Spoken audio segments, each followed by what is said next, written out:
Hello friends, welcome to my YouTube channel. സുശാന്താണ്. എല്ലാവരും സുഖമായിരിക്കുന്നു എന്ന് വിശ്വസിക്കുന്നു. അങ്ങനെ വളരെ നാളുകൾക്ക് ശേഷം നാളെ ഒരു IPO ഇന്ത്യൻ മാർക്കറ്റിലേക്ക് വരികയാണ്. ഏതർ എനർജി എന്ന് പറയുന്ന ഒരു ഇലക്ട്രിക് സ്കൂട്ടർ മാനുഫാക്ചറിൻ്റെ IPO ആണ്. സൗത്ത് ഇന്ത്യ ബേസ്ഡ് ആയിട്ടുള്ളൊരു കമ്പനി കൂടിയാണ്. തമിഴ്നാട്ടിൽ ഹുസൂറിലാണ് ഇവരുടെ ഫാക്ടറി ഉള്ളത്.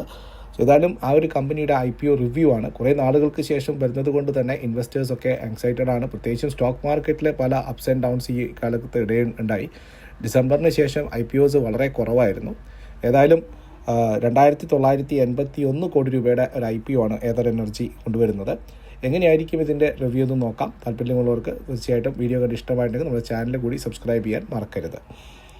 അപ്പം ഏതർ ഇൻഡസ്ട്രി എന്ന് പറയുന്നത് ഒരു 11 വർഷം പഴക്കമുള്ള IIT മദ്രാസിൽ നിന്നും പാസ് ഔട്ട് ആയിട്ടുള്ള 2 ഫൗണ്ടേഴ്സ് തുടങ്ങി വെച്ചിരിക്കുന്ന ഒരു പ്യുവർ ഇലക്ട്രിക് സ്കൂട്ടർ മാനുഫാക്ചറാണ്. ഇവർക്ക് 4.2 ലക്ഷം യൂണിറ്റ് ഇലക്ട്രിക് വെഹിക്കിളുകൾ ഒരു വർഷം പ്രൊഡ്യൂസ് ചെയ്യാനുള്ള 2 വീലേഴ്സ് പ്രൊഡ്യൂസ് ചെയ്യാനുള്ള കപ്പാസിറ്റിയാണ് ഇവർക്കുള്ളത്. ഹൊസൂർ തമിഴ്നാട്ടിലാണ് ഇവർക്ക് പ്ലാന്റ് ഉള്ളത്. 7 സ്കൂട്ടർ വേരിയൻറ്റുകളാണ് ഇവർ പ്രൊഡ്യൂസ് ചെയ്തുകൊണ്ടിരിക്കുന്നത്. 7 സ്കൂട്ടർ വേരിയൻസാണ് ഇവർ വിൽക്കുന്നത്. 2 മോഡല് അന്ന് 450 ആൻഡ് റിറ്റ്സ, അതുപോലെ തന്നെ 2024 മെയ്യിൽ ലോഞ്ച് ചെയ്തിരിക്കുന്നു. അതിനുശേഷം 280 ഔട്ട്ലെറ്റുകളാണ് ഇവർക്കുള്ളത്. 60% സെയിൽസും കമ്പനിയുടെ അത് വരുന്നത് സൗത്ത് ഇന്ത്യയിൽ നിന്നാണ് എന്നുള്ളൊരു പ്രത്യേകത കൂടി ഈ കമ്പനിക്കുണ്ട്. 2981 കോടി രൂപയുടെ IPOയിൽ 2626 കോടി രൂപയും ഫ്രഷ് ഇഷ്യൂ ആണ്. അതായത് ഈ പൈസ കമ്പനിയിലേക്കാണ് പോകാൻ പോകുന്നത്. ഈ പൈസ ഉപയോഗിക്കാൻ പോകുന്നത് 927 കോടി രൂപ അവരുടെ പുതിയ അക്വസിഷൻ എടുത്തിട്ട് പുതിയ ഗ്രീൻഫീൽഡ് എക്സ്പാൻഷന് വേണ്ടിയിട്ടാണ് ഉപയോഗിക്കാൻ പോകുന്നത്. 750 കോടി രൂപ റിസർച്ച് ആൻഡ് ഡെവലപ്മെൻറ്റ് രംഗത്ത്, അതായത് പരീക്ഷണ നിരീക്ഷണങ്ങൾക്ക് വേണ്ടിയിട്ടാണ് ചിലവാക്കാൻ പോകുന്നത്. 300 കോടി രൂപ മാർക്കറ്റിംഗ് ആവശ്യങ്ങൾക്ക് വേണ്ടി നീക്കിവെച്ചതായിട്ട് കമ്പനി ഡോക്യുമെൻറ്റ്സുകൾ കാണിക്കുന്നു. 40 കോടി രൂപ ഡെറ്റ് റീപേയ്മെൻറ്റ്, കടങ്ങൾ വീട്ടുന്നതിനാണ്. കമ്പനിക്ക് മൊത്തം 534 കോടി രൂപയുടെ ഗ്രോസ് ഡെറ്റ് ഉണ്ട്. അതിൽ 40 കോടി രൂപ മാത്രമാണ് ഇത്രയും പൈസയുടെ IPO വന്നിട്ട് കൂടി അവർ വിൽക്കുന്നത്.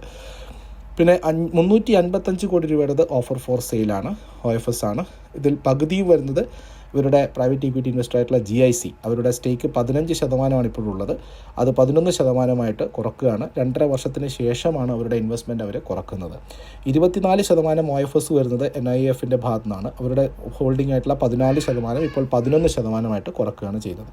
18% OFS വരുന്നത് 2 ഫൗണ്ടേഴ്സിൻ്റെ കയ്യിലാണ്, 2 പ്രൊമോട്ടറുടെ കയ്യിൽ നിന്നാണ്. അവരുടെ ഇപ്പോൾ 6.8% സ്റ്റേക്ക് ഉള്ളത് അവർ 5.1% കുറക്കാൻ പോവുകയാണ്. അതാണ് ഈ IPOയുടെ ഡീറ്റെയിൽ എന്ന് പറയുന്നത്. 304 രൂപയ്ക്കും 321 രൂപയ്ക്കും ഇടയിലാണ് ഇതിൻ്റെ പ്രൈസ് ബാൻഡ് ഫിക്സ് ചെയ്തിരിക്കുന്നത്.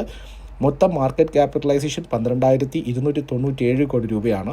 24% ഡയല്യൂട്ട് ചെയ്യാൻ പോകുന്നത്. നാളെ, അതായത് 28 ഏപ്രിൽ 2025 തുടങ്ങുന്ന IPO 30 ഏപ്രിൽ വരെ നീണ്ടു നിൽക്കുന്നുണ്ട്. അതായത് 6 മെയ് 6 മെയ് ആണ് ഇത് ലിസ്റ്റിംഗ് നമ്മൾ എക്സ്പെക്റ്റ് ചെയ്യുന്നത്. ഇത്രയുമാണ് ഈ IPOയുടെ ബാക്ക്ഗ്രൗണ്ട്. അപ്പോൾ ഒരു പ്യുവർ പ്ലേ എന്താണ് ഇലക്ട്രിക് സ്കൂട്ടർ മാനുഫാക്ചർ, പ്രത്യേകിച്ചും ഇലക്ട്രിക് വാഹനങ്ങൾ ഇപ്പോൾ ലൈം ലൈറ്റിൽ നിൽക്കുന്ന സമയമാണ്. അതുകൊണ്ട് തന്നെ ഈ ഒരു IPOയ്ക്ക് വലിയൊരു റെസ്പോൺസ് കിട്ടാൻ സാധ്യതയുണ്ട്. ഇലക്ട്രിക് സ്കൂട്ടർ, ഇലക്ട്രിക് വെഹിക്കിളുകൾ എന്നൊക്കെ പറഞ്ഞ് ഇപ്പോൾ ക്യാപിറ്റൽ മാർക്കറ്റിൻ്റെ ഒരു തീവ് തന്നെയാണ്. അപ്പോൾ ഇനി അതിൻ്റെ വിശദമായിട്ടുള്ള വിശകലനങ്ങളിലേക്ക് പോകാം. അതിനേക്ക് മുന്നോടിയായിട്ട് ഞാനൊരു സെബി രജിസ്റ്റേർഡ് റിസർച്ച് അനലിസ്റ്റാണ്. ഇവിടെ പറയുന്ന വ്യൂസ് തീർച്ചയായിട്ടും നിങ്ങളുടെ പരീക്ഷണങ്ങൾക്കും നിരീക്ഷണങ്ങൾക്കും കൂടി, അല്ലെങ്കിൽ നിങ്ങളുടെ വിശകലനങ്ങൾക്കും കൂടി വിധേയമാക്കി വേണം നിങ്ങളത് പ്രായോഗത്തിൽ കൊണ്ടുവരാൻ വേണ്ടിയിട്ട്. ഇത് സെബിയുടെ നിർദ്ദേശപ്രകാരമുള്ള ഒരു അവയർനെസ് വീഡിയോ കൂടിയാണ്, അല്ലെങ്കിൽ മീൻസ് ഒരു നിർദ്ദേശങ്ങൾ കൂടിയാണ് പങ്കുവയ്ക്കുന്നത്. അതിൽ മാർക്കറ്റിൻ്റെ കോമ്പറ്റീറ്റീവ്സ് നോക്കിക്കഴിഞ്ഞാൽ ഇലക്ട്രിക് വാഹന രംഗത്ത് കൂടുതൽ നല്ല കോമ്പറ്റീഷൻ വരുന്ന സമയമാണ്. ഇന്ത്യയിലെ ഇലക്ട്രിക് വാഹന വിപണന രംഗത്ത് ഏതറിൻ്റെ മാർക്കറ്റ് ഷെയർ, അതായത് ഇലക്ട്രിക് സ്കൂട്ടറിൻ്റെ 2 വീലറിൻ്റെ മാർക്കറ്റ് ഷെയർ ഒരു സ്റ്റാഗ്നൻ്റ് ആയിട്ടാണ് തുടങ്ങുന്നത്. 2024-ലും 2025-ലും 11.4% മാർക്കറ്റ് ഷെയറാണ് ഈ കമ്പനിക്കുള്ളത്. ഇവരുടെ ലെഗസി, അതായത് മറ്റുള്ള പ്രൊമോട്ടേഴ്സ്, മറ്റുള്ള കമ്പനികളായിട്ടുള്ള ബജാജ്, ഇവരുടെ ചേതക്, TVSൻ്റെ ക്യൂബ്, ഇവരൊക്കെ നല്ല രീതിയിൽ മാർക്കറ്റ് ഷെയർ ക്യാപ്ചർ ചെയ്ത സമയത്താണ് ഈ ഒരു കമ്പനിയുടെ മാർക്കറ്റ് ഷെയർ കണ്ടിന്യൂസ് ആയിട്ട് ഒരു 11.4% തുടരുന്നത്. അവരൊക്കെ തന്നെ 20%-ലധികം മാർക്കറ്റ് ഷെയർ ഗെയിൻ ചെയ്ത് കഴിഞ്ഞു കഴിഞ്ഞ 2 വർഷം കൊണ്ട്. ബജാജ് ആയിക്കോട്ടെ, TVS ക്യൂബ് ആയിക്കോട്ടെ, ഇതൊക്കെ തന്നെ നല്ല രീതിയിൽ മുന്നോട്ട് പോകുമ്പോഴും ഏതർ ഇപ്പോഴും സ്റ്റേഗ്നൻ്റ് ആയിട്ട് നിൽക്കുന്നു എന്നുള്ളതാണ്. അവർക്ക് 280ഓളം ഔട്ട്ലെറ്റുകളുണ്ട്. അതുപോലെ തന്നെ മറ്റുള്ള TVSൻ്റെ ഒക്കെ നോക്കുകയാണെങ്കിൽ വളരെ കുറച്ച് ഔട്ട്ലെറ്റുകളാണുള്ളത്. മീൻസ് ബജാജിന് 3280, TVSന് 900 ഔട്ട്ലെറ്റുകളുണ്ട്. ഒലയ്ക്ക് പോലും 4000 ഔട്ട്ലെറ്റുകളുണ്ട്. അതുപോലെ തന്നെ ഗ്രീവ്സ് ആംബറിന് 420 ഔട്ട്ലെറ്റുകളാണുള്ളത്. എന്നിട്ട് പോലും ഇവർക്ക് ഇപ്പോഴും 280 ഔട്ട്ലെറ്റുകളുമായിട്ടാണ് ഇവർ മുന്നോട്ട് പോയിക്കൊണ്ടിരിക്കുന്നത്. സോ കോമ്പറ്റീറ്റീവ് ഇൻറ്റൻസിറ്റി വളരെ സ്ട്രോങ് ആണ്. ഇൻഡസ്ട്രി വളരെ സ്ട്രോങ് ആയിട്ടുള്ള ഒരു ഫാസ്റ്റ് ചേഞ്ചിങ്ങിലേക്ക് പോയിക്കൊണ്ടിരിക്കുകയാണ്. ക്ലീൻ ഫ്യൂവലും മറ്റുള്ള ഇലക്ട്രിക്, അതുപോലെ തന്നെ ഒരു ക്ലീൻ എനർജിയും അങ്ങനെയുള്ള സംഭവങ്ങളിലേക്ക് പോകുമ്പം ഇലക്ട്രിക് ഒരു ഡിഫറൻഷ്യേറ്ററായിട്ട് നിൽക്കുന്നില്ല എന്നുള്ളതാണ്. പക്ഷേ പല നിയമങ്ങളും കാര്യങ്ങളൊക്കെ ഉൾക്കൊണ്ടുകൊണ്ട് മുന്നോട്ട് പോകേണ്ട ഒരു ഇൻഡസ്ട്രി കൂടിയാണ് ഇത് എന്നുള്ളതാണ് കാണുന്നത്.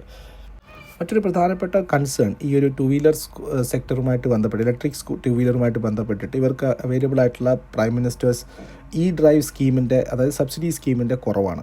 2025 ഏപ്രിലിൽ തുടങ്ങി ഇങ്ങോട്ട് ഈ സബ്സിഡിയിൽ വലിയ രീതിയിലുള്ള കുറവ് വരുത്തിയിട്ടുണ്ട്. അതായത് 2500 രൂപ പെർ കിലോ വാട്ട് എന്നുള്ളതാണ്. അത് സബ്സിഡി 5000 രൂപയായിട്ട് നിജപ്പെടുത്തിയതായിട്ടും കാണുന്നുണ്ട്.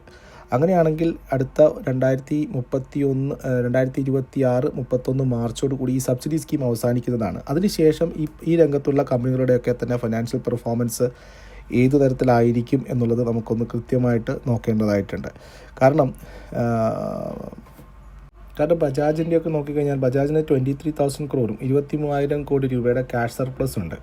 അപ്പോൾ മാത്രമല്ല സബ്സിഡി സ്കീം ഈ 2026 എൻഡ് ചെയ്യുന്നതോടുകൂടി ഇലക്ട്രിക്കൽ ടു വീലർ സെഗ്മെൻറ്റിലുള്ള ഡിമാൻഡ് എത്രമാത്രം കണ്ടറിയും. കാരണം ഇലക്ട്രിക് സ്കൂട്ടർ എടുക്കാൻ ഇപ്പോൾ ജനങ്ങളെ പ്രേരിപ്പിക്കുന്നത് ഈ ഒരു സബ്സിഡി സ്കീം കൂടിയാണ്.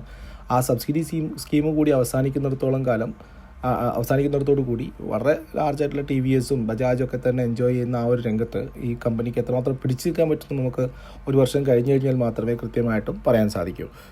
സോ ഇതൊരു ഹെവി ലോസ് മേക്കിംഗ് സ്റ്റാർട്ടപ്പായിട്ടാണ് എനിക്കും ഫീൽ ചെയ്യുന്നത്. കാരണം ഇബിറ്റ നോക്കിക്കഴിഞ്ഞാൽ 370 കോടി രൂപയുടെ ലോസാണ് കമ്പനി രേഖപ്പെടുത്തിയിരിക്കുന്നത്.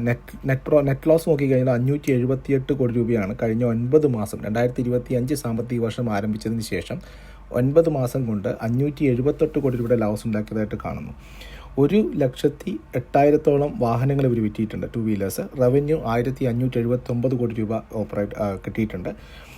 പക്ഷേ ഇവർ കൂടി എന്നിട്ട് വലിയ ഹെവി ഡെറ്റാണ് ഇവരുടെ കംപ്ലീറ്റ് പ്രോഫിറ്റും കൊണ്ടുപോകുന്നത്. അതായത് ഈ കമ്പനിയെ സംബന്ധിച്ച് പറഞ്ഞാൽ നേരത്തെ സൂചിപ്പിച്ചതുപോലെ ടെക്നോളജിയിൽ വളരെയേറെ ഇൻവെസ്റ്റ്മെൻറ്റ് ചെയ്യേണ്ടതായിട്ടുള്ളൊരു രംഗമാണിത്. ഡിസ്ട്രിബ്യൂഷൻ നെറ്റ്വർക്ക് സ്ട്രോങ് ആക്കേണ്ടതുണ്ട്. എന്നാൽ മാത്രമേ ഇതിൻ്റെ വോളിയം കൂട്ടാൻ പറ്റുള്ളൂ. അപ്പം ഈ ഒരു ഡേറ്റ് വരെ നോക്കുകയാണെങ്കിൽ 3,900 കോടി രൂപ ഇവർ പല വകുപ്പുകളിൽ നിന്നായിട്ടും കടമായിട്ടും കമ്പനി റേസ് ചെയ്തിട്ടുണ്ട്. അതിൽ 2,500 കോടി രൂപയും ചിലവാക്കിയിരിക്കുന്നത് മുന്നേ ഉണ്ടാക്കിയിരിക്കുന്ന ലോസ് വീട്ടാൻ വേണ്ടിയിട്ടാണ് കഴിഞ്ഞ 5 വർഷം കൊണ്ട്. സോ ഈ ഒരു ലോസ് കുറയുന്നുണ്ട്. അതുപോലെ തന്നെ നെറ്റ് പ്രോഫിറ്റ് നോക്കിക്കഴിഞ്ഞാൽ 2026-ലും 2027-ലും തന്നെ എനിക്ക് തോന്നുന്നില്ല കമ്പനിക്ക് നെറ്റ് പ്രോഫിറ്റിലേക്ക് കാണിക്കാൻ, അല്ലെങ്കിൽ പ്രോഫിറ്റിലേക്ക് ഈ കമ്പനി അടുത്ത 1-2 വർഷത്തേക്ക് വരാൻ സാധ്യതയുണ്ടെന്നുള്ളൊരു കാര്യം സംശയമാണ്. ഇനി അടുത്ത കാര്യം നോക്കിക്കഴിഞ്ഞാൽ ഏതറിൻ്റെ ഇപ്പോഴുള്ള അവരുടെ പ്ലാന്റ് വെറും 40% മാത്രമേ യൂട്ടിലൈസ് ചെയ്തിട്ട് കാണുന്നുള്ളൂ. എന്നിട്ട് കൂടി 927 കോടി രൂപയാണ് ഈ വരുന്ന IPOയിൽ നിന്നും ഇവർ പുതിയ പ്ലാന്റ് ഏറ്റെടുത്ത് മുന്നോട്ട് കൊണ്ടുപോകാൻ വേണ്ടിയിട്ട് നിശ്ചയിച്ചിരിക്കുന്നത്. 5 ലക്ഷം യൂണിറ്റുകളുടെ ഇൻക്രിമെൻറ്റ്, അതായത് 5 ലക്ഷം യൂണിറ്റ് എങ്കിലും പ്രൊഡ്യൂസ് ചെയ്യാൻ കപ്പാസിറ്റി ഉണ്ടാക്കി മാറ്റുക എന്നുള്ളതാണ് ഇവരുടെ ഗ്രീൻഫീൽഡ് എക്സ്പാൻഷൻ. അതും മഹാരാഷ്ട്രയിലെ സംഭാജി നഗറിലാണ് ഒരു പ്ലാന്റ്, ഛത്രപതി സംഭാജി നഗർ, മഹാരാഷ്ട്ര. അവിടെയാണ് ഇവർ പ്ലാന്റ് പ്രപ്പോസ് ചെയ്തിരിക്കുന്നത്. അത് മെയ് 2027 കൂടി ഓപ്പറേഷൻ ആവുമെന്നും കാണിച്ചിരിക്കുന്നു.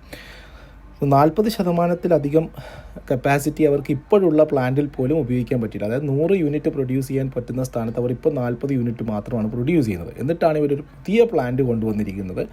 അവിടെ 5 ലക്ഷം യൂണിറ്റ് ആനുവൽ കപ്പാസിറ്റി ഉണ്ടാക്കുന്ന ഒരു പ്ലാന്റാണ്. കഴിഞ്ഞ കുറേ വർഷങ്ങളായിട്ട് ഇവർക്ക് അത്രമാത്രം ഡിമാൻഡ് ഉണ്ടെങ്കിൽ പോലും ഇവരുടെ ഇപ്പോഴത്തെ പ്ലാന്റിൽ നിന്നും 40%-ലധികം അവർക്ക് പ്രൊഡ്യൂസ് ചെയ്യാൻ സാധിച്ചിട്ടില്ല. സോ ഈ ഒരു IPOയിൽ നിന്നും ഇത്രയും പൈസ, അതായത് 927 കോടി രൂപ നീക്കി വെച്ചിരിക്കുന്നത് പുതിയ പ്ലാന്റിന് വേണ്ടിയിട്ടാണ്, പുതിയ കപ്പാക്സിന് വേണ്ടിയിട്ടാണ്. പുതിയ എക്സിസ്റ്റിംഗ് ആയിട്ടുള്ള പ്ലാന്റ് പോലും അവർക്ക് നടത്താൻ മര്യാദയ്ക്ക് സാധിച്ചിട്ടില്ല. എന്നിട്ടാണ് പുതിയ പ്ലാന്റിൽ വലിയൊരു കപ്പാക്സ് അവർ പ്ലാൻ ചെയ്തിരിക്കുന്നത്. രണ്ടാമത്തത് 250 കോടി രൂപയാണ് ആനുവൽ R&Dക്ക് വേണ്ടിയിട്ട് അവർ കഴിഞ്ഞ വർഷം 2-3 വർഷം നോക്കിക്കഴിഞ്ഞാൽ ചിലവാക്കിയിരിക്കുന്നത്. പക്ഷേ ഇപ്പോൾ വന്നിരിക്കുന്ന ഈ IPOയിൽ നിന്നും 750 കോടി രൂപ റിസർച്ച് ആൻഡ് ഡെവലപ്മെൻറ്റ് ആക്ടിവിറ്റീസിന് വേണ്ടിയിട്ട് അവർ നീക്കി വെച്ചിരിക്കുന്നു. ആനുവൽ മാർക്കറ്റിങ്ങിന് വേണ്ടിയിട്ട് 120 കോടി രൂപയാണ് അവർ ചിലവാക്കിയിരിക്കുന്നത്. പക്ഷേ ഇപ്പോൾ വരുന്ന IPOയിൽ നിന്നും 300 കോടി മാറ്റി വെച്ചിട്ടുണ്ട്.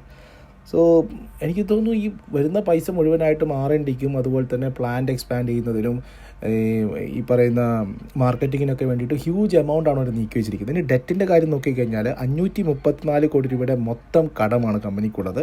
ഇതിൽ 380 കോടി രൂപയും ഹൈ ഇൻട്രസ്റ്റ് ക്യാരിയിങ് ഡെറ്റാണ്. വലിയ ഇൻട്രസ്റ്റ് കമ്പനി കൊടുക്കുന്നത്. 14.5% ഇയർലി ഇൻട്രസ്റ്റ് ആണ് ഈ ഡെറ്റിന് മുകളിൽ കമ്പനി കൊടുത്തുകൊണ്ടിരിക്കുന്നത്. അതായത് ഒരു വർഷം ഏകദേശം 75 കോടി രൂപ കമ്പനി ഡെറ്റായിട്ട് ഇൻട്രസ്റ്റ് ആയിട്ട് മാത്രം കൊടുത്തിരിക്കുന്നു. അതിൽ 40 കോടി രൂപ മാത്രമാണ് അവർ ഇത്രയും പൈസയുടെ IPOയിൽ നിന്നും ഡെറ്റ് റീപേയ്മെൻറ്റിന് വേണ്ടിയിട്ട് മാത്രം നീക്കി വയ്ക്കുന്നത്. സോ എനിക്ക് ആ ഒരു IPOയുടെ അലോക്കേഷൻ ഒരിക്കലും ലോജിക്കായിട്ട് തോന്നുന്നില്ല. കാരണം ഇത്രയും വലിയ 14% പലിശയുള്ള ഡെറ്റ് ഇവിടെ നിൽക്കുമ്പോൾ അവർ ഈ പറയുന്ന മാർക്കറ്റിങ്ങിന് വേണ്ടി കോടികൾ നീക്കി വെക്കുന്നു, കാപ്പെക്സിന് വേണ്ടി കോടികൾ നീക്കി വെക്കുന്നു, ഉള്ള പ്ലാന്റിൽ 40% അവർക്ക് പ്രൊഡ്യൂസ് ചെയ്യാൻ പറ്റുന്നില്ല. പിന്നെ ഒരു ലോജിക്ക് ഇല്ലാത്ത ഒരു IPO അലോക്കേഷനായിട്ടാണ് എനിക്ക് തോന്നുന്നത്. അത് ഇൻട്രസ്റ്റ് എക്സ്പെൻസ് എനിക്ക് തോന്നുന്നു 75 കോടി രൂപ വർഷം ഒരു ഇൻട്രസ്റ്റ് കൊടുക്കുന്ന സംഭവത്ത് അവിടെ വെറും 40 കോടി രൂപ മാത്രം നീക്കി വെച്ചുകൊണ്ട് സ്റ്റിൽ എനിക്ക് തോന്നുന്നു ഇവർക്ക് ഇനിയും പ്രോഫിറ്റ് കാണിക്കണമെന്നുള്ള തീരുമാനം 1-2 വർഷത്തേക്ക് ഉണ്ട് എന്നുള്ളത്. ഇനി അതിന് പിറകിൽ എന്തെങ്കിലും കക്ഷികൾക്കുള്ള താല്പര്യം എന്തെങ്കിലും ഉണ്ടോ എന്ന് എനിക്കറിയില്ല. ഇനി ഇതിൻ്റെ വാല്യൂഷൻ നോക്കിക്കഴിഞ്ഞാൽ എൻ്റർപ്രൈസസ് വാല്യൂ ഏകദേശം 12,300 കോടി രൂപയാണ്. ഏതേഴ്സിൻ്റെ എനർജിയുടെ റവന്യൂ മൾട്ടിപ്പിൾസ് 5.6x പ്രൈസ് ചെയ്തിരിക്കുന്നത്. 2025 എസ്റ്റിമേഷൻ ബേസിൽ നോക്കിക്കഴിഞ്ഞാൽ പോലും ഇത് വളരെ സ്ട്രെച്ച് ആയിട്ടുള്ളൊരു വാല്യൂഷനാണ്. കാരണം എസ്റ്റാബ്ലിഷ്ഡ് ആയിട്ടുള്ള പ്ലേയേഴ്സ് നോക്കാം. ബജാജിൻ്റെ നോക്കിക്കഴിഞ്ഞാൽ 4.1 TVS 3.5x hero Motors 1.5x ഇവരൊക്കെ തന്നെ പ്രോഫിറ്റബിൾ ആയിട്ടുള്ള കമ്പനികളാണ്. 14 മുതൽ 20% വരെ ഓപ്പറേറ്റിംഗ് മാർജിൻ ഉള്ള കമ്പനികളാണിത്. ഇവരെ വെൽ ക്യാപിറ്റലൈസ്ഡ് ആണ്. അവരെയൊക്കെ മറികടന്നിട്ടാണ് ഈ ഒരു ലോസ് മേക്കിംഗ് കമ്പനിയായിട്ടുള്ള ഇവർ ഇത്രയും വലിയ 5.6 പ്രൈസ് ചെയ്തിരിക്കുന്നത്. അതുപോലെ തന്നെ ഈ IPOന് ശേഷവും ഏതേഴ്സ് ഒരു 2 വർഷത്തേക്കെങ്കിലും ഫോർവേഡ് പെർഫോമൻസ് നോക്കിക്കഴിഞ്ഞാൽ പ്രോഫിറ്റിലേക്ക് വരാനുള്ള സാധ്യതകൾ വളരെ കുറവാണ്. അതുകൊണ്ട് തന്നെ ഇൻവെസ്റ്റേഴ്സിന് പൈസ ഉണ്ടാക്കാനുള്ള കപ്പാസിറ്റി അല്ലെങ്കിൽ പൈസ ഉണ്ടാക്കാനുള്ള സാധ്യതകൾ വളരെ വിരളവുമാണ് ഈ ഒരു IPOയിൽ നിന്ന്. ഈ ഷെയർ ഹോൾഡിംഗ് പാറ്റേൺ നോക്കിക്കഴിഞ്ഞാൽ ഷെയർ ഹോൾഡിംഗ് പാറ്റേൺ IPOനെ ഇൻഫ്ലുവൻസ് ചെയ്യുന്നില്ല. എങ്കിലും NIIF അവരുടെ പാർട്ട് സെല്ലിംഗ് നടത്തുന്നുണ്ട്.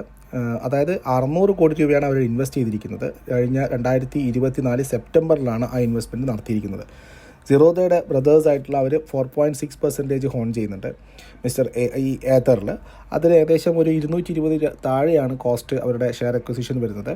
അവർ സച്ചിൻ ബൻസാലാണ് 2024 അവർ മേടിച്ചത്. അവർ ഏകദേശം 46% MTMലാണ് സിറ്റ് ചെയ്യുന്നത്. ഒരു വർഷത്തിനുള്ളിൽ തന്നെ അവർ പ്രോഫിറ്റിലാണുള്ളത്.